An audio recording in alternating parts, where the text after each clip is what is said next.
প্রিয় বন্ধুরা, অদ্ভুত রহস্যের আজকের এই এপিসোডে আপনাদেরকে জানাতে চলেছি আটলান্টিক মহাসাগরের রহস্যময় ঘটনা।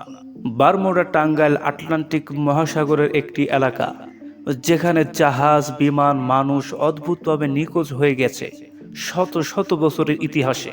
এই এলাকা যুক্তরাষ্ট্র, মায়ামি, বারমুডা দ্বীপ আর পুয়ের্তো রিকো, এই তিনটি জায়গাকে যুক্ত করলে যে ত্রিভুজ হয় সেটাই হচ্ছে বারমুডা টাঙ্গাইল। 1945 সালে ফ্লাইট 19 নামের 5টি যুদ্ধ বিমান একসাথে উধাও হয়ে যায়।